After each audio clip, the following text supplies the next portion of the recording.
Hello, നമസ്കാരം. ഇന്ന് നമ്മൾ ഉണ്ടാക്കാൻ പോകുന്നത് ബീഫിൻ്റെ ബോട്ടി കേട്ടോ. അത് ഞായറാഴ്ച ചെയ്തുകൊണ്ട് നല്ല ബീഫ് ഇറക്കുന്നുണ്ട്. അതിൻ്റെ ബോട്ടിയാണ്, നല്ല ഫ്രഷ് ആയിട്ടുള്ള ബോട്ടിയാണ്. അത് കൊണ്ടുവന്ന് നമുക്കൊന്ന് വരട്ടി അങ്ങോട്ട് എടുക്കാം.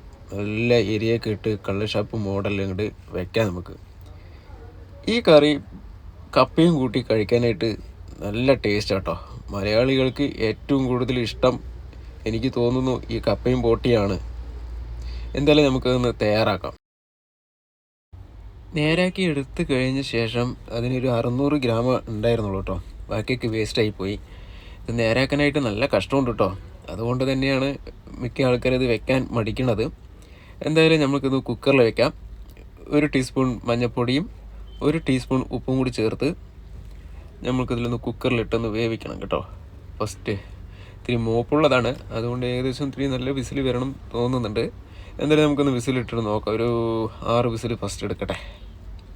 അതിനുശേഷം ഇത്തിരി വെള്ളം കൂടി ഒഴിക്കണം കേട്ടോ. 2 ഗ്ലാസ് വെള്ളം കൂടി ഒഴിക്കാം. ഇതൊരു 16 വിസിലെടുത്തു കേട്ടോ. 16 വിസിലെടുത്ത ശേഷമാണ് ഇത് ഇത്തിരി ആയിരിക്കണത്. ബീഫ് ഇത്തിരി നല്ല മൂപ്പുള്ളത് കൊണ്ടാണ് അങ്ങനെ. എന്തായാലും അത് നമ്മൾ റെഡിയാക്കി വെച്ചിട്ടുണ്ട്.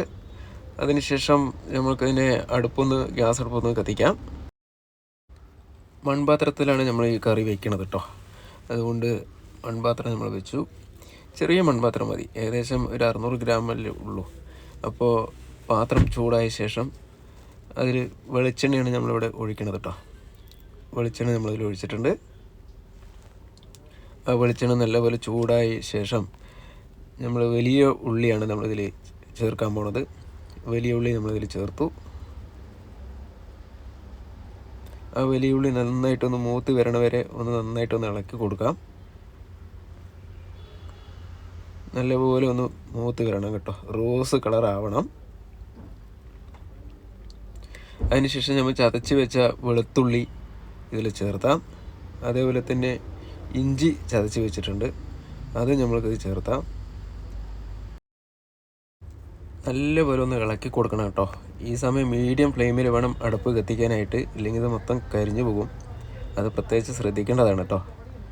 അതിനുശേഷം അരിഞ്ഞു വെച്ച തക്കാളി ഒരു 1/2 പീസ് ഉണ്ട് കേട്ടോ. അതാണ് നമ്മളിതിൽ ചേർത്താൻ പോകുന്നത്. അതും ചേർത്തിട്ടുണ്ട്. അതിനുശേഷം മുളക് പൊടി 1 ടീസ്പൂൺ ചേർത്താം. മല്ലിപ്പൊടി 1 ടീസ്പൂൺ ചേർത്താം. മീറ്റ് മസാല ഒരു ടീസ്പൂൺ ചേർത്താം. ഗരം മസാല ഉണ്ട് കേട്ടോ, അതും ചേർത്തിട്ടുണ്ട്.